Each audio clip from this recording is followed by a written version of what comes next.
გამარჯობათ, მედია კავშირი ობიექტივი პირდაპირ ეთერში მაუწყებლობას აგრძელებს. თქვენ უსმენთ და უყურებთ გადაცემა მემკვიდრეობას. მე ამ გადაცემის ავტორი და წამყვანი ნინო მიქიაშვილი ვარ. დღეს 19 მაისია. აკადემიკოს გურამ შარაძის მკვლელობიდან 18 წელი სრულდება ხვალ 20 მაისს. ენის, მამულის და სარწმუნოების დაცვისთვის აკადემიკოსი გურამ შარაძე სააკაშვილის რეჟიმმა თბილისში მელიქიშვილის გამზირზე დღისით მზისით დახვრიტა 2006 წლის 20 მაისს. დღევანდელი გადაცემა ბატონი გურამ შარაძის მოღვაწეობასა და მის მკვლელობას შეეხება. ამ გადაცემაში ნახავთ და მოისმენთ ინტერვიუს გიორგი ბარათელის პირველ ადვოკატთან ბატონ ჯუმბერ მილორავასთან. მას აქამდე ამ თემაზე არ უსაუბრია. ეს არის მისი პირველი სატელევიზიო ინტერვიუ. დღევანდელ გადაცემაში ასევე ნახავთ და მოისმენთ რუსუდან შარაძის 18 წლის წინანდელ ღია ეთერს. გადაცემას კი დავიწყებ ბატონ გურამ შარაძის სატელევიზიო გამოსვლით. ეს არის ფრაგმენტი 2003 წლის საპარლამენტო არჩევნებამდე ცოტა ხნით ადრე გასული გადაცემიდან, რაც მე ჩემს გადაცემაში აქამდე არასდროს არ გამომიყენებია. უნდა გითხრათ, რომ არც აღორძინების წევრი ყოფილა არასდროს როკის სით გასული პარლამენტის წევრი. თქვენ შეგითხვას ისე სვამთ, რომ მაყურებელი შეიძლება დაიგნეს. მე გეუბნებით, რომ თქვენსავე მოქალაქეთა კავშირის წევრი არ ყოფილა არასდროს, არც აღორძინების წევრი არ ყოფილა არასდროს, არც მრეწველთა პარტიის წევრი არ ყოფილა არასდროს. მე ყოველთვის ვყავდა ჩემი პარტია, საქართველოს პირველი სკოლისა, ენა, მამული, სარწმუნოება. და თუ ასთან აბაშიძეს, ან გოგი თოფაძეს, ან ედვარდ შევარდნაძეს აინტერესებდა და აინტერესებდა, რომ საქართველოს პირველი სკოლისა, ენა, მამული, სარწმუნოება მათ გვერდით და ისინი იდგნენ ჩვენს გვერდით, ეს ჩვენი თავდამსხმელებელია პირიქით ღირსება. ახლა შეეხება ჩვენს ნაციონალურ მოძრაობას, რომელიც შეიქმნა 1999 წელს, და რომელიც თქვენ მოიპარეთ და მიითვისეთ. მაშინ, როდესაც მე შევქმნი, მაშინ თქვენ მე მიწოდეთ ფაშისტი, მაშინ თქვენ მე მიწოდეთ ნაცისტი და მიწოდეთ მართლმადიდებლობის დამცველი და იოღოელების მტერი.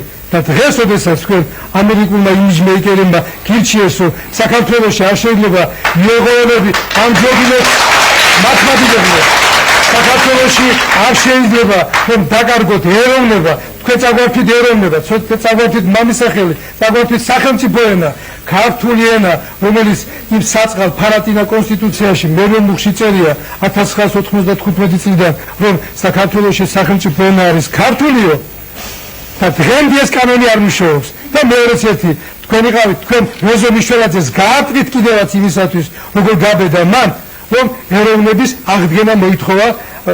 ერთი თქვენის დილობა, რომ მამისტოლაკაცადო გააწყით და გააწყით რატო იმისთვის, რომ ნაციონალური, ეროვნების წამფლები ხართ თქვენ. ამიტომ ამჯერად თქვენ და მე ყოველთვის ვიყავ ეროვნულ პოზიციებზე და როდესაც ასთან აბაშიძე, გოგი თოფაძე, ედვარდ შევარდნაძე, მიხეილ სააკაშვილმა როგორ გავიცადა. აი დღეს რომ ქალბატონს ვიდა გამოწვევის პარლამენტში და მითხრა ბატონო გურამ, მე ვარ მიხეილ სააკაშვილი და ვამაყობ, რომ ვარ იმ პარლამენტის წევრი, რომლის წევრი არის გურამ შარაძე. დიდი მადლობა. თქვენი შეკითხვა ახლა გავიდა. ეს ჩემი პრობლემა. ეხლა მე გეკითხებით თქვენ, ბატონო კომა, კიდევ ერთხელ დაგიდასტურეთ, რომ თქვენ შვილის ტოლაბზანდებითა და ხანდახან მე არც კი მეკადრება ბერამში თავი გაგიკადრებთ. მეორეც ერთი, კიდევ გეუბნებით, რომ თქვენ 13 მილიონი ამერიკული დოლარი რომ სასამართლოს რეფორმებში შეჭამეთ.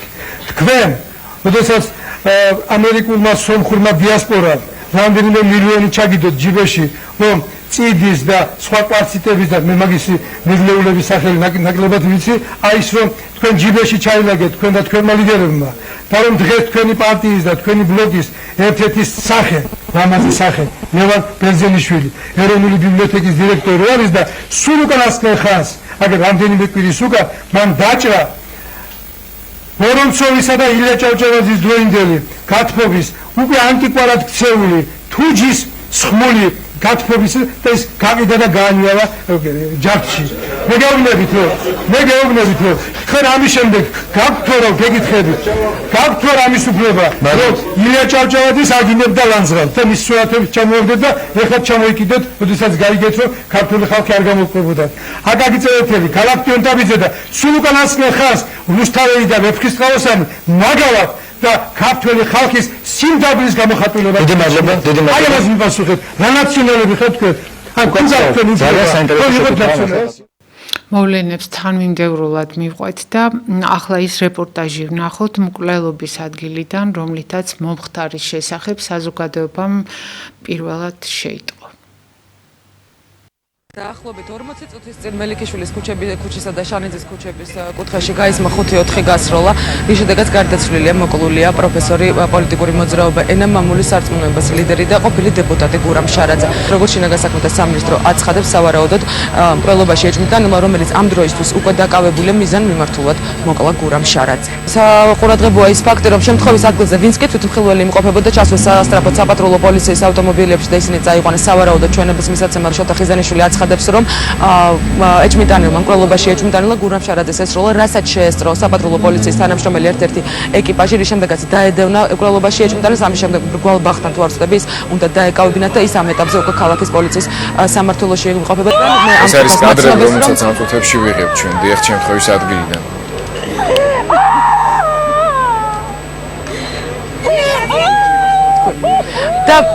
და მე როგორც უკვე მაწვდიან ამ წუთებში მაწვდიან ინფორმაციას, რომ დაკავებულმა მკვლელობა აღიარა. მაყურებელს ალბათ მოეხსენებათ, რომ გურამ შარაძეს რამდენიმე წლის შვილი მოუკლეს, ხოლო აქ შემთხვევის ადგილზე მოვიდა მისის სიძე, რომელიც საკმაოდ რა თქმა უნდა გასაგებია, გაღიზიანებით შეხვდა ჟურნალისტებს და გთხოვა, რომ კომენტარის აღებისგან ამ შემთხვევაში თავი შეგვეკავებინა და კადრების გადაღებისგან.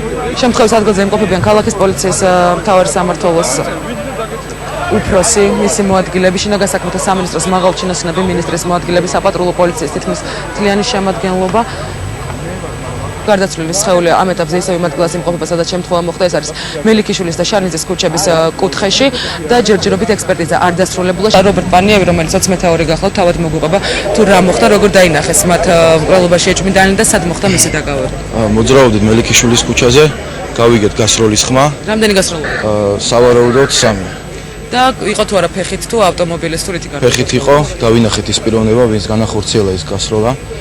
გავეკიდეთ, დევნის შედეგად ის ეჭვმიტანილი იყო დაკავებული გვალბახთან. იცით რა აღიარა დანაშაული? კი, აღიარა დანაშაული. იქვე აღიარა დანაშაული. მართალია რომ ტეტ სისტემის სასწრაფო იარაღი ამიღეთ. მეც ვერაფერს ვერ გეტყვით. და იცით თუ არა თქვა თქვენის რომ სადაზღვევო კომპანია ალდაგის ფარულმა კამერამ გადაიღო მკვლელობა. არ ვიცი, ვერ გეტყვით. კარგით, მადლობა. გარანტია რომ ნორმალურად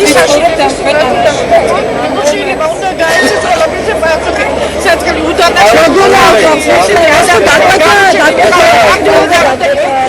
საქართველოს ჭირდება ესენი ნამდვილად ხალხმა ჩვენ თვითონ უნდა ამოვიღოთ ხმა ესე არ შეიძლება როდეს საინტერესოა შემდეგი ვინა თავაზობთ კადრებს, რომელიც შემთხვევის ადგილზე ჩვენმა ვიდეოკამერამ 10 წუთის შემდეგ გადაიღო.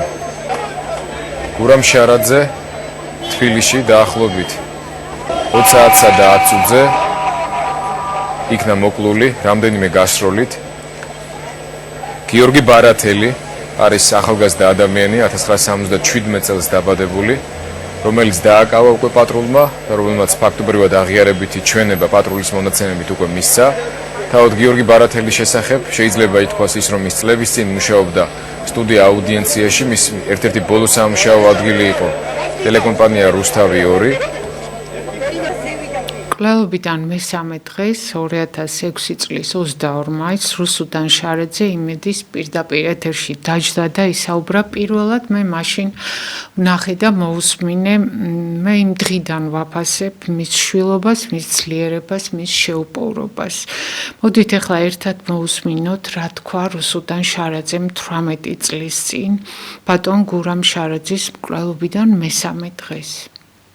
პირველი საგანგებო განცხადება, რომელიც გურამ შარაძის ოჯახმა მკვლელობიდან მესამე დღეს გააკეთა. შარაძეების ოჯახი სამართალდამცველებთან თანამშრომლობას არ აპირებს. ჩვენი ოჯახი მკვლელს ბრალდებას არ წაუყენებს, აცხადებს შარაძის ქალიშვილი. დაპატიმრებულ გიორგი ბარათელს კი სასამართლომ წინასწარი პატიმრობა დახურულ კარს მიღმა შეუფარდა. სასამართლო პროცესის შესახებ მედიისთვის არავის უცნობებია. ჯერჯერობით არ ვრცელდება ოპერატიული მასალაც ბრალდებულის აღიარებითი ჩვენებით. ოჯახი პოლიტიკურ ვერსიაზე საუბრობს და თუნდაც ამ შემთხვევაში ერთგვარად გაუგებარია, რატომ არ სურს ოჯახს მკვლელმა აგოს პასუხი. მოგწერეთ თქვენი მოსაზრებები SMS-ებით. მე კი მივესალმები რუსუდან შარაძეს და მას პირველ რიგში მიუსამძიმრებ ბატონი გურამის მკვლელობის გამო. მე ძალიან მწუხარ, მინდა აქვე გადმოგცეთ ჩვენი მწუხარება მომხდარის გამო და მინდა გადაგიხადოთ მადლობა იმისთვის, რომ მოახერხეთ და მობძანდით სტუდიაში. რამდენადაც მე ვიცი, რუსთან თქვენ აქ არიყავით, ჩამოფრინდით ამ დილით, თუ არ ვცდები და დღესვე თქვენი მხრიდან გაკეთდა განცხადება იმის თაობაზე, რომ ბატონი გურამის ოჯახი არაპირებს ითანამშრომლ სამართალდამცველებთან და საერთოდაც მკვლელის წინააღმდეგ არაპირებს გამოსვლას. რას ნიშნავს ეს? თუნდაც იყოს ეს პოლიტიკური მოტივი, როგორც თქვენ დღეს საუბრობდით, ხომ არ ფიქრობთ, რომ ამ შემთხვევაშიც მკვლელმა უნდა აგოს პასუხი? პირველ რიგში რა მინდა ვთქვა, გავიმეორო, რომ ეს არის პოლიტიკური მკვლელობა.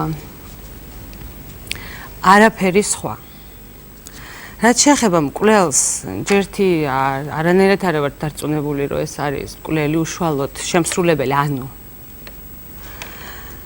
ეს ერთი, მეორეც ერთი რომც იყოს, ეს არის ელემენტარულად იარაღი გამოყენებული ამ ადამიანის სახით. პოლიტიკური მკვლელობა ჩემ ოჯახში მოხდა 9 წლის წინ პირველად, როდესაც ჩემი ძმა ლაშა მძინარე მოკლეს ლოგინში და როდესაც მამა ჩემი ცოცხალი იყო და ეს ამ ვერ იპოვა სამართალი. ვერ იპოვა სამართალი და ეხლა მე შიშველი ხელებით უცებ, აი რისი იმედი უნდა მქონდეს, ან აი ზუსტად ვიცი, რომ აი გამორიცხულია, რომ მე ეს საქმე დავამტკიცო დღეს. რუსთან, თუ შეიძლება ერთ კითხვას დაგისვათ, მე მესმის ძალიან მძიმე არის დღეს თქვენი მდგომარეობა, მაგრამ მე მაინც მინდა რომ რამდენიმე კითხვა დავსვა. აი, როდესაც თქვენ ამბობთ, რომ ეს იყო პოლიტიკური მკვლელობა, მთელი რიგი კითხვის ნიშნები გაჩნდა ამასთან დაკავშირებით. რატომ ფიქრობთ, რომ იყო გურამ შარაძე დღეს აღარ იყო აქტიურ პოლიტიკაში? რეალურად რომ მიუყვეთ მოვლენებს, ხელისუფლებისთვის ის არ იყო, ვთქვათ, ისეთი ოპონენტი ამ ეტაპზე აქტიური პოლიტიკური ოპონენტი, თუ კი ეს თქვენ ვთქვათ აქეთკენ მიდიხართ, რომ ეს ყვეთა მომხდარი იყო და საერთოდაც რატომ გამორიცხავთ, რომ ეს ბარათელი იყო მკვლელი, იმიტომ რომ იქ თვითმხილველებიც არსებობდნენ. მოდით იქნებ მიპასუხოთ, რატომ გამორიცხავთ პოლიტიკური მოტივი? უკაცრავად პირიქით, რატომ ფიქრობთ, რომ ეს იყო პოლიტიკური მოტივი? ჯერთი არ გამორიცხავ, შეიძლება უშუალოდ ბარათელმა ის რომ აქ უკვე ისეთ პროფესიონალურ დონეზეა მკვლელობა ჩატარებული. წარმოუდგენლად არის ეს უბრალოდ არადარეალური, არადამაჯერებელი უფრო სწორედ და მეოცეთ კი თქვათ მისი შესრულებული, ამას აქ არ აქვს მნიშვნელობა. კონკრეტული მოტივი რა გითხათ ახლა? ყველა გზა დაკეტილი ქონდა აბსოლუტურად მედია, თქვენ ჩემზე კარგად იცით. ტელევიზიებში იყო აკრძალული, ყოველ შემთხვევაში მე ასე ვიცი, ნუ ეს არ მინდა ამ თემის გარჩევა, მინდა რომ აი ყველაფერი ვთქვა, რომ საზოგადოებას კითხვები არ დარჩეს. დღესდღეობით ვლაპარაკობთ, რომ იმის იმედი რო არ მქონდეს, რომ საქართველოში დადგება დღე, როდესაც გურამ შარაძის მკვლელობა იქნება გამოძიებული ისე, როგორც იყო ჯერთი და როგორც მას ეკუთვნის ეს მეორე. ამის იმედი რო არ მქონდეს, ნუ არ ვიცი. ეს ნამდვილად ვიცი, რომ ასე იქნება და მაგის ნების ყოფა მაქვს, რომ მე ამას დაველოდო და პოლიტიკური მოტივი, მაინტერესებს აი იგივე ოჯახის მოსაზრება. რატომ, აი თქვენ როგორ ფიქრობთ, რატომ იგი პოლიტიკურად ვისთვის იყო საშიში? პოლიტიკურად შეიძლება საშიში დღესდღეობით აღარ იყო, იმიტომ რომ არ ქონდა ელემენტარულად საინფორმაციო საშუალება ხალხთან, ტრიბუნა არ ქონდა. ეს ნუ ამაში სადაო არ არსებობს. ნუ მით უმეტეს აქედან მიუხედავად იმისა, რომ მისი თემები, რასაც მაგ ბოლო წლებია, ვთქვათ, აქტიურ პოლიტიკაში რა თემებიც მას ქონდა ისა ის თემები დღემდე აქტუალურია, მაგრამ გურამ შარაძე რატომღაც არავის არ ახსოვდა. ნუ ვიდავებთ, არ გავაგრძელოთ, ფაქტს ვამბობ. მთელი მისი ცხოვრება ვინც იცნობს და მით უმეტეს როგორც მე ვიცნობ და ოჯახის წევრები, ისე ხო არავინ არ იცნობს და მთელი მისი ცხოვრება იყო ქვეყანა, საქართველო. მას ქონდა ისეთი სიყვარული და მხარდაჭერა ხალხში და ეს ისეთი აქ არის ფიზიკურ ზიზღზეა ლაპარაკი. აი როგორც არ მინდა შედარებები და არ მინდა ანალოგიები, მაგრამ აქ არის ვისი მხრიდან კონკრეტული ერთი ადამიანი რომ დავასახელოთ, ბევრი გამომრჩება და არ მინდა. აქ არის კრებითი, რომელიც არის ერთი. როდესაც თქვენ საუბრობთ პოლიტიკურ მოტივზე, ცოტა ხნით რომ გადავდოთ ეს პოლიტიკური მოტივი და მივყვეთ თქვათ იმ ვერსიებს, რომელიც გავრცელდა ჯერჯერობით, არ გავრცელებულა თქვათ აღიარებითი ჩვენება დაკავებული ბარათელის, თუმცა სასამართლომ ჟურნალისტებისგან დახურულად წარმართა ეს პროცესი. რომ მივყვეთ აი ამ მოვლენებს, ამბობენ რომ ეს იყო პირადი უთანხმოების ნიადაგზე, რომ ეს ბიჭი იყო, ძალიან ახლობელი თქვენი ძმის გიორგის მეგობარი, რომ მოხდა რაღაც ძალიან დიდი უთანხმოება მათ შორის, თითქოს იყო საუბარი ფულზე, იყო საუბარი იმაზე, რომ იგი წაიყვანეს უცხოეთში თქვენ ძმაზე, იყო კვლავ საუბარი და შემდეგ რაც მოხდა. ანუ ქონდა თუ არა ამ ახალგაზრდა კაცს საფუძველი იმისი, რომ მე არ ვამბობ ცხადია მოეკლა, მაგრამ იგი ყოფილიყო თუნდაც მტერი ამ შემთხვევაში. იცი იმ გარშეა საქმე, აი რაც არ უნდა შეურაცხადი იყოს გიორგი ბარათელი დღეს, რომელიც 8 წელია ჩვენ მაგალითად ოჯახს არ გვინახავს. ჯერდი არის აბსურდი. გიორგი შარაძეს მთელი საქართველო იცნობს და ძალიან ბევრს აქვს დღემდე გიორგი შარაძის ვალი. თქვა თქვენ თუ გიფიქრიათ რომ გურამ შარაძე მოხდა შემთხვევი და შეიძლება ეს უნდა ყოფილიყო გიორგი. როგორ აერია ხა გურამ შარაძე მელიქიშვილის ქუჩაზე, გიორგი შარაძე ჭავჭავაძის მე-11 სართულზე. ხა როგორ ნაგერიოს, მიხვალ სახში მოკლა ანგარიშტორება და წამოხლა. აი დღეს საქართველოში არ უნდა გადაწყვიტოს ვინმემ რომ მოკლას, თორე შესრულებას რა უნდა და მით უმეტეს როდესაც პოლიტიკურ კვლევაზე გიორგი ბარათელი არაფერ შუაში თუნდაც მისი ნასროლი იყოს ინგა. ეს არის პოლიტიკური კვლევა. გურამ შარაძე შეეწირა საქართველოს, ამას მე არც პათეტიკურად ვაპარაკობ, არც როგორც ჭირისუფალ ვაპარაკობ. ეს ასეა ინგა. ბარათელი არის მკვლელი თუ არა? ვერ წარმომიდგენია რომ გიორგი ბარათელს იმდენი მოხერხება ხა ვიცნობ. მართალი არ მინახავს 8 წელია, მაგრამ ვიცნობ. ვერ წარმომიდგენია რომ მაგი ამ წლების განმავლობაში ისე დახვეწილი კილერად ჩამოყალიბებულიყო, გინდაც მანიაკი თუ რა ქვია ფსიქიურად შეშლილი, რომ მან ესე იგი 5 ტყვია საკონტროლო თავში უკნიდან ამას პროფესიონალი ჯერთ არსებობენ თვითმხილველები, ესეც ვიცი. ეს უნდა მეთქვა სწორად, თვითმხილველები არსებობენ, რომ ვიღაცა ჯმუხის საერთოდ სხვანაირი ტიპი იყო ეს ვინც გააკეთა. მე კიდე თვითმხილველები, რომლებიც ამბობენ რომ ეს იყო სწორად ბარათელი. ხო, რა თქმა, ყველაფერს ამბობენ. ეს უკვე თქვი და მე რაც ისე გიტეხია, ეს არ ახალია საქართველოს ისტორიაში, დღეს არ ხდება პირველად. სამართალ დამცველებს ბოიკოტი, როგორც გამოძიებას. დიახ. ისე სასამართლო პროცესს. რატომ რუსო? აი გეტყვი რატომ? იმიტომ რომ მე იმ ხელა გამოცდილება მყავს, როდესაც მთასავით მამა მყავდა. ჩემი ძმა როგორც აი არ ვიცი მძინარე კაცი ლოგინში მოკლეს. მაგრამ ეს იყო 9 წლის წინ. არა, მომისმინე, ინგა 9 წლის მერე უკეთესობისკენ ჩვენი კრიმინალური და ჩვენი გამოძიება და ჩვენი დემოკრატია ნამდვილად არ წასულა, ამაზე ვერავინ ვერ შემომედა. ეს უნდა დარჩეს, აი სამარცხვინოდ. ჯერ ელემენტარულად აი რასაც უნდა მაინც ისე დამთავრდება. მე ამის ნერვები შეიძლება თუ მორალური მდგომარეობა არ მაძლევს იმის საფუძველს, რომ მე აი რაც ვიცი რომ საქმე წაგებულია დღეს. დიახ. რომ მე წაგებულ საქმეში მამაჩემი სახელი ასე აი ვაბურთავებინო როგორც უნდა. ანუ თქვენ სულ უარს ამბობთ გამოძიებაზე. ერთი წუთი. არავითარ შემთხვევაში არავის არ მივცემ იმის უფლებას, რომ აი შეეხოს აი ეს ტალახი და სიბინძურე, რასაც უმზადებენ. რას უმზადებენ? აი უმზადებენ ტალახს. ახლა ინგა ახლა ამათ ფანტაზიაში, ახლა მე ვერ ჩავჯდები და არც მეყოფა ფანტაზია, მაგრამ სიბინძურე ბევრი გაკეთებულა ბოლო წლებია.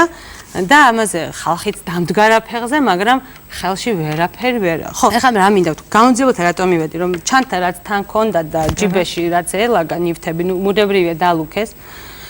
და დღეს როგორც ოჯახის წევრი და მივსულიყავი და ხელი ჩამებარებინა. რაცმა რომ მოალაგა ეს ჩანთიდან, მობილური არ გამომირთავსო. ეს დღეები ხა გუშინ წინდელიდან დღემდე ბატარეა იყო მობილურს და არ იყო გამორთული, ისე შეუნახავს. და თან რომ საქმიანობთ, თან ამ უამრავი მესიჯის არის ესე და მესიჯებში შევედი და აქ არის ქაროსანიძე, ეს არის სოროსის ფონდის თანამშრომელი, სახელი არ გვახსოვს, მე და დედაჩემს უბრალოდ გვარიც რომ მახსოვს. ქაროსანიძე, რომელსაც თუ გახსოვთ ასეთი ფაქტი, მაგთის საშუალებით რომ გაავრცელა სიკვდილი ფაშისტ გურამ შარაძეს. მე და აღმოჩნდა ეს ვინც ოფიციალურად ახან მაგთით ჰაკერულად იყო გაკეთებული, აღმოჩნდა ეს ქაროსანიძე სოროსის ფონდის თანამშრომელი. მე ფაქტებს გეუბნები, არანაირ ზედმეტად და არანაირ ვერსიებს. მე რამ წავიდა სასამართლო პროცესი იყო ოფიციალურად მოწვედ გამოვედი ხა. არ ვიგონებ. აღარც ვეუბნებოდი, მე ვნახულობდი სულ ამ მესიჯებს, არც ვკითხულობდი, იცი მოაქვს იმითი, ესე ინტერნეტით არ გზავნის, თავის ნომრით კი არა. ბინძურეს ზალ გურგენიძე, ვინც არის საგამოძიებო ჯგუფის ხელმძღვანელი, მთავარი გამომძიებელი, იმის თვალწინ მოხდა ჯერ პირველი ორი მესიჯი.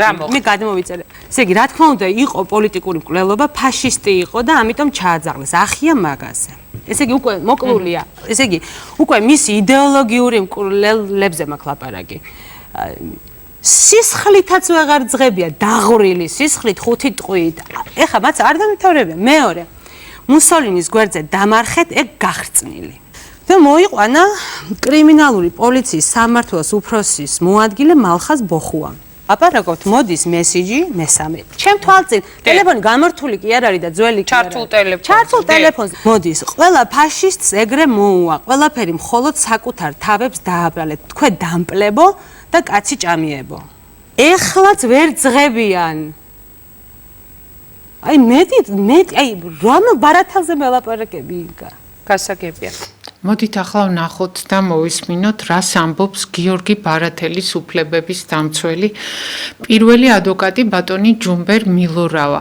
როგორც გადაცემის დასაწყისში გითხარით, ბარათელთან დაკავშირებით ეს არის მისი პირველი სატელევიზიო ინტერვიუ. აქვე შეგახსენებთ, რომ გიორგი ბარათელი 2023 წლის აგვისტოში გარდაიცვალა და ეს სამწუხარო ამბავი რუსუდან შარაძისთვის 1 წლის შემდეგ გახდა ცნობილი და ასე გავიგეთ დანარჩენებმა ადამიანებმა, რომლებიც სამდენი წელი ამ საქმეს თანმიმდევრულად ვადევნებთ თვალს.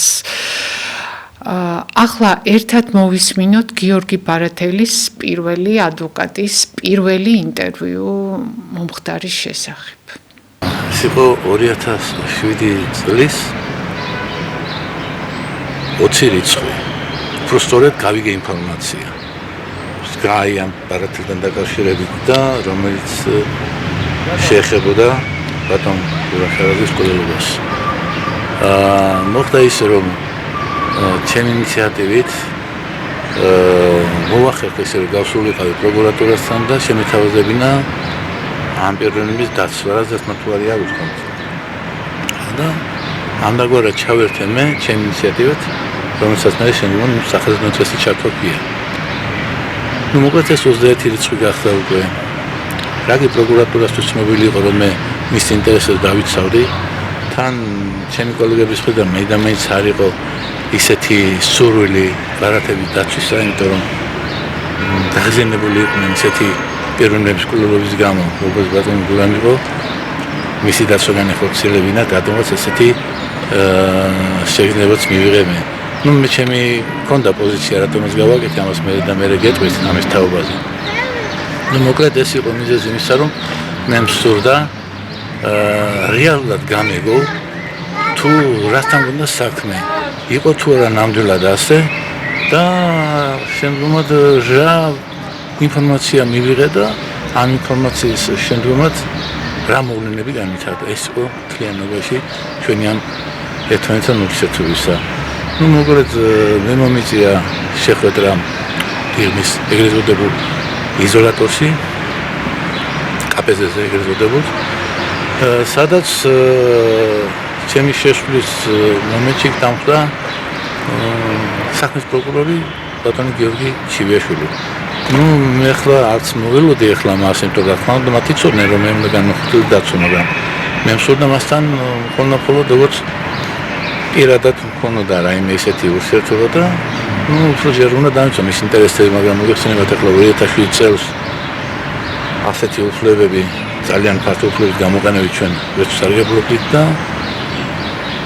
მაშინელი ხელისუფლება ფაქტობრივად სხვანაირი დამწყობებით იყო და ну, მოკლედ ჩავთვალე ალბათ ბარათელმა თანამშრომლა და მიზანი იყო იმისა, რომ ანუ პროკურორი რა შემთხვევაში უნდა ყოფილიყო იქ მკვლელობის მეორე დღე იყო. კი, შემთხვევაში ის რომ თუ დაუშვათ პროკურორის ცნობილი იყო წინასწარვე რომ ბარათელი იმიცემდა ჩვენებას. მოკლედ ეს мотиваცია შემექნა მე მიფიქრა ამასთან დაკავშირებით. ну, მოკლედ რომ ანუ თქვენ რომ მიბრძანდით ჩათვალეთ რომ ბარათელი კი, მე უკვე ვფიქრობდი რომ ну, ხომ ახლა დამუსხამ ყველაფერმა, რა თქმა უნდა, არ არის სასიამოვნო, როცა ესეთი პროცედურები განხორციელდა ჩემთვის წინ დაწი. ну, მაგრამ რა კი უკვე დახმო მქონდა გაცხადებული, მაინც მოვიწადნენ ბოლომდე გარკვეულიყავი რასთან მქონდა საქმე. ну, მოკლედ რომ შევხვდით ბარათელი დამხდა წინასწარ იგდა თავის შესაბამის გამოყოფილ მაგიდასთან, სადაც შეფრი განკუთვნილი სკამის იყო და ბატონი გიორგი ჩივიაშვილი თევზებგომი გვაქვს და ყურადღებას უსწორად გვაკვირდებოდა. გიორგის ახლა მე ჩვეულებრივ უცნობი ვიყავი და მისთვის უცნაური იყო ახლა ჩემი ხელა მიუხედავად რომ დაცვას საჭიროებდა, მაგრამ უცნობი ადამიანასთან ახლა ურთიერთობა ასეთი ადვილი არ არის. მიუხედავად რომ ახლა ძიმე ბრალდება მას და რთული იყო მისთვის ახლა ჩემთან ურთიერთობა ასეთ საკითხთან დაკავშირებით. მე ვუთხარი რომ მე მის ინტერესებს დავიცავდი, არანაირი პრობლემა არ იქნებოდა და თუ მომწოდა საშუალებას გიორგი რომ მისი უფლებებთან დაკავშირებით გულახდილება ყოფილიყო ჩვენ შორის. მიუხედავად იმისა, რომ ჩვენ ერთმანეთს არ ვიცნობდით და პირველი იყო ჩვენთან ეს ურთიერთობა. რატომღაც ისეთი შევამჩნია, რომ მას სჭირდებოდა აუცილებლად ვიღაცა, რომელიც მოვიდოდა მას დაიცავდა. ძალიან ჭირდებოდა. მე შევამჩნიე მის გამოხედვაში და მოკლედ დადგმული იყო და შეშინებული პატარა ბავშვით. და მე ვკითხე, რა ხდება ახლა? ჩემამდე თუ იყო რამე ისეთი ან გასაუბრება, ან რამეს ბრალის აღერება ამ შემთხვევაში თუ არა მითხრა, მსგავსი რამე არც მომხდარა და ჯერჯერობით აი თქვენ შემოხვედითო და ახლა მე და თქვენ ვართ ეს იყო სუნთლიანობაში. და ჩივიაშვილი ამ დროს გასცა გისმენთ. კი და ამ დროს ჩივიაშვილი ამბობს რომ ხო მართალიაო თქვენ გელოდებოდით და ახლა იქნება ამ ბატონმა გაგვწევ პასტოკოს სინამდვილეშიო რატომ შეიდინა აღნიშნული დანაშაული. მე ვთხარი ჯერ ადრე ამაზე საუბარი ვინ რა ჩაიდინა. ამიტომ ჯობია რომ მომიცეს საშუალება გავისაუბრო მას. აი ეს სიტყვა დაიჭირა ბარათელმა და ეს იამოვნა რომ რაღაცა იგზნო ეს ხადაჭერასავით. დუმილის უფლებას იყენებ კითხე და იმ წავსე დამთახმა დიახ ვიყენებ დუმილის უფლებას. კარგით მაშინ ჩვენ რა გავაგზავნოთ საუბარი აქ შევხვდით და შევხვდით აქვე ღონისძიებაზე. ძალიან მნიშვნელოვანი ფრაგმენტი პირველი შეხვედრიდან გიორგი ბარათელთან პირველი შეხვედრიდან მოხდა ისე რომ შემოვინახე რომელიმე მომდევნო გადაცემისთვის და სხვა დროს სხვა ვითარებაში წარმოგიდგენთ. ეხლა გავაგრძელებ ინტერვიუს და ერთად ვნახოთ და მოусმინოთ რა მოხდა აღმკვეთ ღონისძიებაზე. ანუ როცა წინასწარი პატიმრობა შეუფარდეს გიორგი ბარათელს. რა ზედაყრდნობით მოხდა ეს და რა ხდებოდა ამ დროს დარბაზში? ეძახიან მაგი ყოფილი მაშინ ახლა სხვა მისამაზე მდებარე სასამართლოს შენობა. და იგი გამართა სასამართლოს დომა. აქვე ღონისძიების შეფარდებასთან დაკავშირებით. მეორე დღეს. დიახ. ანუ 22 მაისს. კი. ხო და ახლა რა მდგომარეობა? გადაჭერილია დარბაზი, სულ მიღბიანებით, ფორმიანებით, სამოქალაქო იქარიყო და დამდგომლად იმოქმედა ახლა. ოჯახის წევრი არავინ არ არის. და მე ვთხოვე მოსამართლესაც რომ იქნებით სამოქალაქო პირი მაინც დაეშვა დარბაზში რომ რაღაც ვიზუალურად მქონოდა იმის განცდა რომ მე რაღაცას სამწუდა ამ ბავშვი და ჯოჯოხეთში არ მიყოფებოდი. სუდი განცდა იყო ძალიან აურაც ისეთი დარგუნელი იყო რომ მარტო ან მოსამართლეც უნდა გეყურებინა და ან ბრალდებული ის ჩემთვისაც უცნაური. არც პრესა, არც სოციომედია არავინ არის. ну მოკლედ დაუშვა და ჩემი ანუ თქვენს დაიწყუნეთ ამ რა თქმა უნდა ახლა როცა ხედავ რომ გინდა რომ ასეთი მნიშვნელოვანი გარემოების მიხედვით ხდება საკუთარ განხილვა და ორიენტირება ვერ მოხდება ესეთი ჯეროვანი როცა ხედავ რომ გარემო ისეთი არის დამდგმელი რომ შენზეც ადამიანურად მოქმედებს ეს ყველაფერი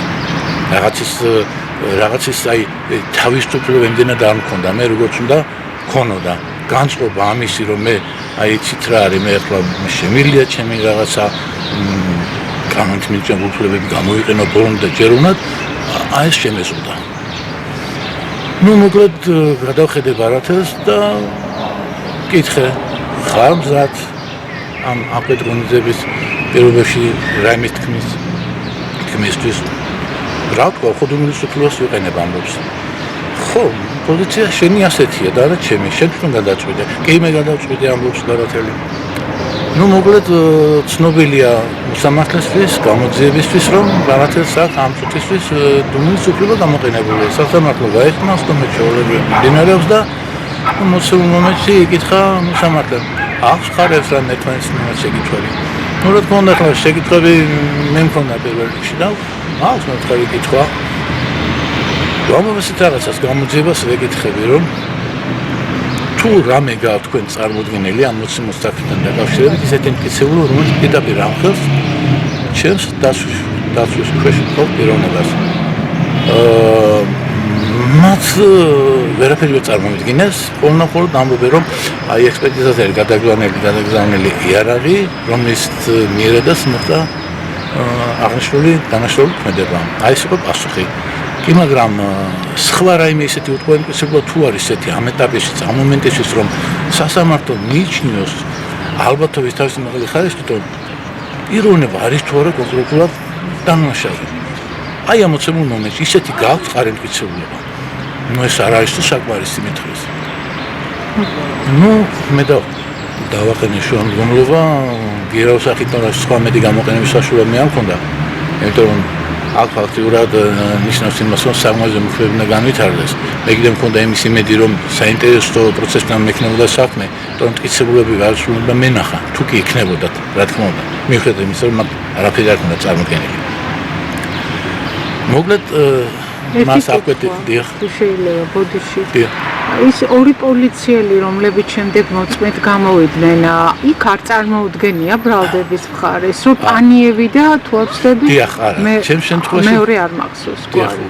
ჩემს შემთხვევაში ეს გასაგებია, იმიტომ რომ ეს პროცესი წარიმართა უკვე, რომ უკვე პირდაპირ შუამდგომლობაზე გადავედით, რომ ხარები რა შუამდგომლობას დააყენონ, რა თქმა უნდა, თვითონაც მითხრა, რომ დავაყენოს თუ აბა ეს გირავ. მიუხედავად იმისა, რომ გირავ რაფორმით დააყენეს? გირავ თვითონ მითხრა, რომ ცადოთ, მიუხედავად იმისა, რომ მე ამის დიდი იმედი არ მაქვს, გირავმა დააკმაყოფილებენ. თვითონაც იცოდა. მაგრამ ჩვენ ეს გამოვიყენოთ ეს საშუალება, რა კი კანონგვარდებს ამის შესაძლებლობას. დავაყენეთ გირავ, როგორც მახსოვს, 20,000 ლარის, თუ ეგრე მახსოვს, დავაყენეთ. რა თქმა უნდა, ეს უარყოფილი იქნა, არ გაითვალისწინა სასამართლომ და მას განესაზღვრა აღკვეთი ღონისძიება პატრონობის სახით. ბრალის წარდგენის შემდეგ, გურამ შარაძის მკვლელობაში ბრალის წარდგენის შემდეგ, გიორგი ბარათელს კიდევ ერთი ბრალი წარუდგინეს სხვა საქმეზე და მოусმინოთ ახლა ბატონ ჯუმბერ მილორევას. შემდეგ მოხდა ისე, რომ მომდევნო დღეებში მე გადმომირეკეს პროკურატურიდან და მეუბნებია, რომ ბარათელს ამასთან დაკავშირებით კიდე სხვა ბრალეულობა აქვს წარდგენილი ვინმე ექიმ ტიზიკიანთან დაკავშირებით. ახლა მე როდესაც ვსაუბრობდი ბარათელთან ამ აღკვეთი ღონისძიების შეფარდების პერიოდში, მე ვხედავდი, რომ გრძნობდი იმასაც, რომ მას ეს დანაშაული თითქოს არ ჰქონდა ჩარენილი. ხვდებოდი მას, ვგრძნობდი. ამიტომ მე მის მიმართ განწყობა დადებითი მქონდა შექმნილი. ისიც კარგად იყო ჩემს მიმართ განწყობილი, ამიტომ მაინც ისეთი დანაშაული ჩამდენის პირის არც ჰაბიტუსი ჰქონდა მაგ, არც საუბრის მანერაში ეტყობოდა, რომ იგზნობს ადამიანი, ახლა ცოტა გამოსtildeება არა მაქვს, მაგრამ დანაშავე პირის საუბრის მანერა და მეტყველება და ჩამდენი დანაშაულის მიხედვით მისი გამოხედვას თითქმის ცოტათი მაინც ვცნობ. ამიტომ მე სიმპათია მქონდა, მაგრამ აღმოჩნდა, რომ შევწდი მეგონა. ეკითხები, ეს რა არის, გიორგი? მე შენზე ასეთი კაი შტაბილი მქონდა და ეხლა ეს რა არის? ერთგან დანაშაული ქმედება, იცი რა მითხრა? არ დაიჯერო ბატონო ჯუმბერი. ამასაც მტენიან ახლა უბრალოდ თქვი, მაგრამ სიტყვა ზუსტად ამდაგვარი იყო, ამასაც მტენიან. დაიჯერეთ თქვენ? ახლა იმდენად მითხრა, თვალს რა მომრეული იყო და შევხედე, რომ რატომ ტირი ხარ? იმიტომ რომ მეშინია. კარგი, მე შეგნახა მეუთხარი ციხეზე და დავილაპარაკოთ ერთმანეთში. ანუ ბრალი არ ქონდა წაყენებული. ამ ტიზიკიანთან. ხო, ამ ტიზიკიანთან დაკავშირებით ეს იყო ეს მოცემული მომენტი. ახლა ვნახოთ და მოვისმინოთ, რა თქვა გიორგი ბარათელმა, რა მოითხოვა გიორგი ბარათელმა სიმართლის თქმის სანაცვლოდ და როგორ დაცილდნენ ერთმანეთს ბატონი ჯუმბერ მილორავა, მისი პირველი ადვოკატი და მისი დაცვის ქვეშ მყოფი გიორგი ბარათელი. რო შეხვედრა გავაკეთე მასთან ციხეზე, ეს ორტაში რუსთავის ციხეზე. ამოვედი და მინდა ამ საკითხთან დაკავშირებით მესაუბრა გულწრფელად და მე მიიღო ინფორმაცია ბოლო-ბოლო რას ავირჩევდით. გიორგი თვალთვალში გამიყარა და მითხრა, აი ესე გადმოწია თავი და იქით იყურებოდა, იმიტომ რომ მაინც შეგრძნება იმისა იყო რომ ვიღაცა მაინც გვისმენდა, ვიღაცა მაინც ვიზუალურად თქმა უნდა გვათვალიერებენ იქ, მაგრამ იქნება და ვინმე გვისმენდასავე. ნუ მოკლედ ასეა თუ ისეა მითხრა რომ შენ ბოლომდე დარჩები ჩემთან. თუ რატო არ უნდა დარჩე? მე კანონი სადაც მავალდებულებს რა კი გადავწყვიტეთო ჩვენ ერთმანეთთან გქონდეს საქმიანი ურთიერთობა კანონში შესაბამისად, მე ვალდებულიც ვარ რომ ვიყო ბოლომდე. არა, მაგას არ გულისხმობ. მე რომ ყველაფერი ვთქვა, ჩემ სიცოცხლის გარანტიას მომცემ, იცი რა არის დავიბენი. რა პასუხი გამეცა? კანხანს ვიფიქრე, ისიც დადუმდა. მითხარი გეხვეწები, დაიცავ ჩემ სიცოცხლის გარანტიას. 2007 წელია. როგორ შემეძლო მისთვის გარანტია მიმეცა? ძალიან ცუდ მდგომარეობაში ჩავარდი. ერთ-ერთი ის რაც თქვი რომ გიორგი მე ჩემი სიცოცხლის გარანტიაც არ ვიცი როგორ იქნება. იცი მდგომარეობა, იცი ხელისუფლების პოზიცია, იცი ვითარება, ხო და ამ შემთხვევაში მოდი ერთად ვიბრძოლოთ ბოლომდე. არა, მე აქ ბევრი მithვალთვალებს, ბევრი უკან დამკვება, დათქმული ვარ და მე აქ დაცულად თავს არ ვძნობ. მითხარი, დაიცავ ჩემს სიცოცხლის საფრთხეობას. მე მაშინ მითხარი, მე ვერ შევძლებ ამას. პაუზა იყო რამოდენიმე წამით და მე მითხრა, მოდი ჩვენ დავცილდეთ ერთმანეთს. მე როგორმე ჩემ თავს მიხედავ და გადაწყვეტილება მიიღო მან თვითონ რომ ჩვენ აი ამ მოსეულ მომენტში ერთმანეთს დავცილებოდით. და ბოლოს მთხოვა. ის რაც ჩვენ შორის საუბარი იყო, რაც ჩვენ ერთმანეთში გქონდა ლაბარაკი, ძალიან მხოლოდ ჩემის ნებართვით გარეშე ასად არაფერი თქვა. სანამ მე თვითონ არ ვთხოვ მაგას და არ მივიღებ ამაზე გადაწყვეტილებას. მე პირობა მივეცი. შემდგომად დამქონდა ეს ჩემი სულიერი განწყობა მის მიმართ ძალიან დადგმული ვიყავი მე. აი ასე გაცილდით. კი, ასე დავცილდით. ის რაც აი ჩვენ შორის ეს საუბარი იყო, მხოლოდ იყო ეგ, რომ ის უსაფრთხოდ აღგნობდა თავს. ყოველთვის მე მაგ მომენტში მითხრა რომ მე მაგვირდებიან პატიმრებისგან მქონდა ესეთი რაღაცა, რაღაც შელაპარაკებიც მქონდა, ხო და ვინმე მქონდა დამიცვას. მე მაწამები და მომკლავენ აქ და მე რის გარანტია მიმეცა. მე ვერ მივცდი ვერანაირ გარანტიას და ამიტომ იმას ვთხარი რომ მე ამ შემთხვევაში აქ უძლური ვარ, მე ვერ შევძლებ ამას. და ამით დასრულდა ჩემსა და გიორგის შორის აი ეს ურთიერთობა და ის რომ მე ამას აი საუბარი რაც ახლა ჩვენ შორის მიმდინარეობდა არავისთვის არასდროს არ მეთქვა მისი თქვენი პირველი სატელევიზიო ინტერვიუ და საჯაროდ პირველად საუბრობთ ამ თემაზე. ასია ხო ბატონო? 18 წელი გავიდა აკადემიკოს გურამ შარაძის მკვლელობიდან და მე დავინტერესდი დღეს რას ფიქრობს ბატონი ჯუმბერ მილორავა გიორგი ბარათელის ბრალეულობაზე. სამოძიებო მოქმედებები როცა ტარდება, სისხლის სამართლის კოდექსში პირდაპირ წერია უთუარ მტკიცებულად ერთობლიობა. თუ ეს საქმესთან დაკავშირებით არ გაგაჩნია, თუნდაც მცირეოდენი ისეთი განსხვავება, რომელიც ბრალდებულის მიმართ რაიმე ეჭვს იჩენს, იქ უკვე ბრალდებულის სასარგებლოდ მოხდეს გადაწყვეტილება მიღებული. აქ საერთოდ საქმეში არანაირი მტკიცებულება არ არის. აბსოლუტურად არანაირი. როგორც შემდგომი გახდა ჩემთვის ცნობილი და ინტერესდებოდი ბარათელის საქმესთან დაკავშირებით, ხედავდი რომ მოწმეთა ჩვენებები როგორც ჩემთვის გახდა ცნობილი და რომ მაინტერესებდა რა ვითარება იქნებოდა მის გარშემო. რაღაც გაურკვეველი იყო მოწმეთა ჩვენებები მისცემული, ასევე როგორც ჩემთვის ცნობილი იმ ფირებთან დაკავშირებით, რომელიც თვითონ და უხარისო აღმოჩნდა. დიახ, მაგას გულისხმობ მე. აი ეს ყველაფერი ერთობლიობაში და კიდევ სხვა დანარჩენი მომენტები და მოცემულ სიტყვის საქმეზე თუ არ გამყარდა, თუ სამართლებრივად არ გამოიკვეთა ის, რომ უთქუარა ჩადენილი დანაშაული აი ამ ფაქტებზე დაყრდნობით მოხდა, სხვა დანარჩენ შემთხვევაში პირის შერაცვლა დამნაშავედ არ შეიძლება.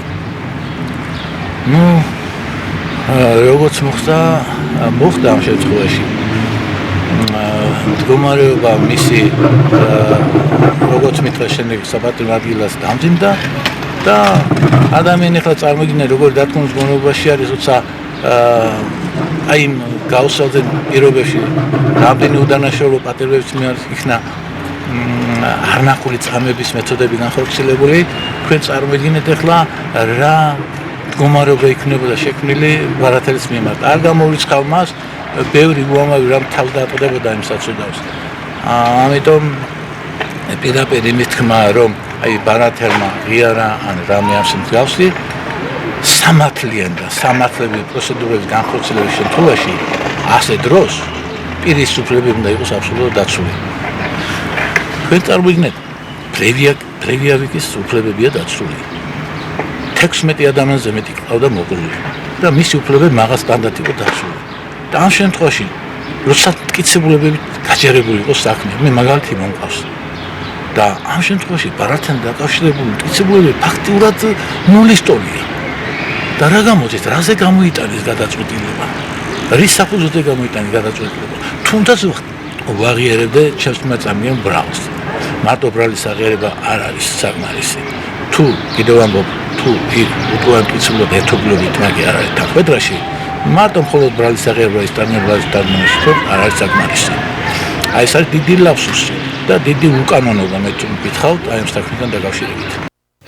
აქვე გავიხსენებ 2012 წლის ოქტომბერში, როცა შევხვდით ბარათელს საპატიმროში მე ბატონი დიმიტრი ლორდქიფანიძე და ბატონი სოსო მანჯავიძე. ეს იყო ბატონი დიმიტრის ინიციატივა დირექტორის კაბინეტში შემოიყვანეს და იქ გითხრა სამივეს ერთად, რომ მე დამიჭირეს 20 მაისს დილით სადღაც 12 საათზე ტელევიზიასთან, მერე თბილისის ზღვაზე წამიყვანეს, მცემეს, იქ დამჭრეს, შემდეგ გარაჟში მაპატიეთ ავტოფარეხში ყავდათ ჩაკეტილი და საამოს ამ დროს გურამ შარაძე ჯერ ცოცხალი იყო და როცა მოკლეს ბატონი გურამი, მერე მიიყვანეს ბარათელი იმ მიდამოებში და აიყვანეს როგორც მკვლელი. ახლა გავაგრძელებ ინტერვიუს წარმოდგენას და ბოლო ფრაგმენტს გთავაზობთ, მოვისმინოთ ბატონ ჯუმბერ მილორავას პოზიცია ბატონი გურამ შარაძის ღვაწლზე და მისი მკვლელობის მიზანზე. ძალიან მიმძიმს ამაზე საუბარი, იმიტომ რომ ბატონ გურამის ჩემი დასაცავი ეფერი არ ჭირს. მე ფანატებში ამყავს მისი სულები. უბრალოდ მე მხოლოდ საბოლოო შემთხვევაში მქონდა შეხვედრები მასთან. აი კოლხური კოშკის გადაწვის დროს ხშირად მქონდა ხოლმე იქ შეხვედრები და მქონდა ამ დიდებულ ადამიანთან საუბრის შესაძლებლობა.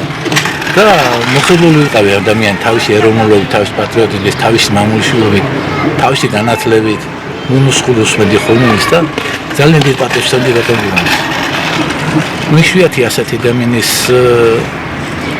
მსგავსი ყოფნა ახლა ჩვენ სინამდვილეში, ქართულ სინამდვილეში მე ვლაპარაკობ ამ შემთხვევაში მაგის, რომ იმ პერიოდში, როდესაც ძალიან ძნელი იყო შენი საკუთარი ეროვნულობის ხმამაღლა დაცვა, პატრიოტიზმზე საუბარი, ეროვნულ ღირებულებაზე საუბარი, აი ამას ეს ადამიანი ახერხებდა.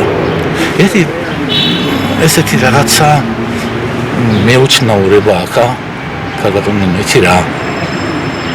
აი შეიძლება ახლა მომიტევოთ საზოგადოება, მაგრამ ბატონი გურამ შარაძე იყო მამულენა სარწმუნოების საზოგადოების თავმჯდომარე. იყო. ამ მიმართულებით მისი ბრძოლა ჩვენთვის არის თვალნათელი და ჩვენ ყველა ხედავთ, რასაც ახორციელებდა, როგორ იბრძოდა ენამამული სარწმუნოებისათვის, რასაც მაგი აკეთებდა აი ამ ხელისუფლებაში მყოფ ამ ახალგაზრდებს, რომელიც შემდგომ მოვიდა ხელისუფლებაში და რაც გაუკეთეს ქვეყანას ახლა ჩვენ აი ამ ყველაფერს ჩვენ ვიმკით. იგივე სააკაშვილის, ბუგერიას, თარგამაძის, ყველა ამ რამიშვილის, ამათ ყველას ებრძოდა ეს მარტოხელა კაცი. ლევან რამიშვილი დიახ, მაგას ეხლა უყურე რამხელა რაღაცა საოცრა 1907 წელს ილია ჭავჭავაძე მოკლეს საგურამოში წამოდა. როგორც ამბობენ ხელისაწევით არ მესწრებოდ ილია ვარ. აი როცა დემონსტრაციულად მოკლეს ბატონი გურამი და იქაც გურამი სახელდება. თანაც 100 წლის შემდეგ რაღაც მისტიკური ეს ყველაფერი და ერთი რამე დააკდა ბატონ გურამს ვერ მოასწრო. არ მესწრებოდ გურამი ვარ. ზურგიდან ესწრებოდ. ხო, მაგრამ მას სხვა დანარჩენი სამი წვიაც დაახალეს, როგორც მე ვიცი.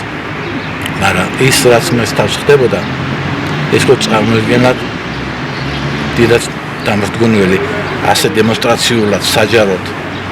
ამით რა გითხრეს ჩვენ დანარჩენი? უყურეთ რა ხდება. ამით რა გითხრეს და აი ეს ადამიანები, რომლებიც ადამიანმა წოდებას ვიძახი მე, რომელიც შემდგომ ხელისუფლებაში მოვიდნენ ეროვნული ძალებისა და პატრონების გზნობების მიმართ ჰქონდათ არნახული შეტევა.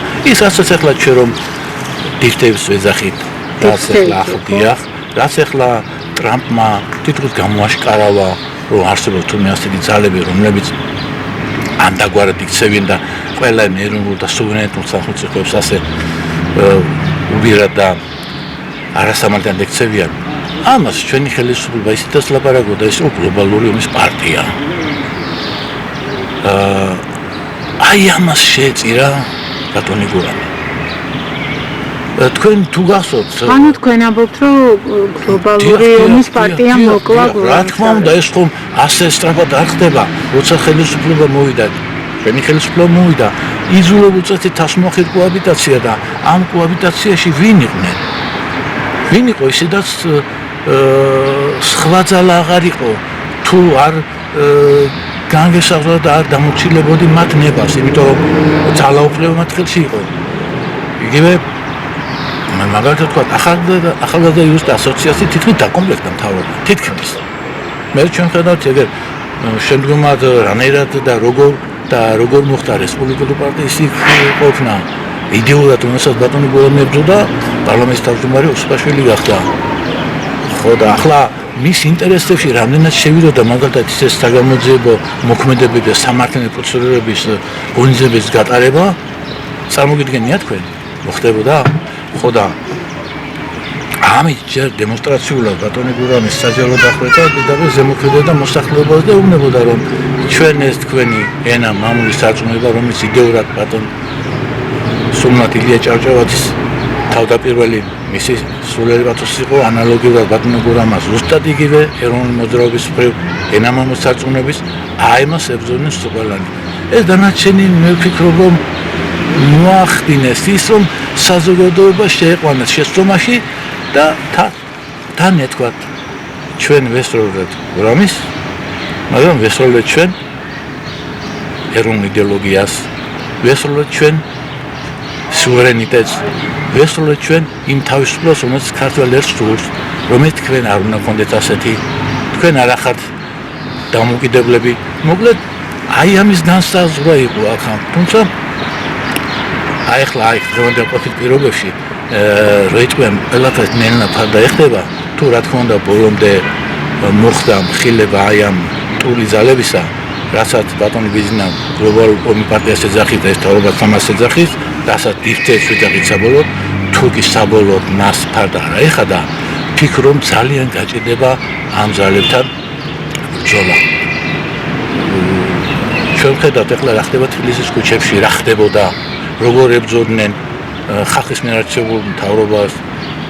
ეს გამოძახილია ძველიდან, ეს ყველაფერი ნელა აიკინძა და მივიდა იმ მაქსიმუმ დონემდე, სადაც უკვე უნდა ყოფილიყო რა, რომ ყველა ის ხელისუფლება, რომლებიც მათ მიაჩნდათ საჭირო, ის უნდა ყოფილიყვნენ მართლობის სადავებში და კიდევაც მოიყვანეს მიხეილ სააკაშვილი. რაც მან გააკეთა ეს ჩვენ ყველამ ძალიან კარგად ვიცით და აი ეს შედეგი დადგა. და იმედი მაქვს რომ ალბათ დადგება ის დრო, როდესაც პირუთმის საგამოძიებო მოქმედებების განხორციელების შემთხვევაში ბევრი ეს კითხვები თუ წარმოიშვება,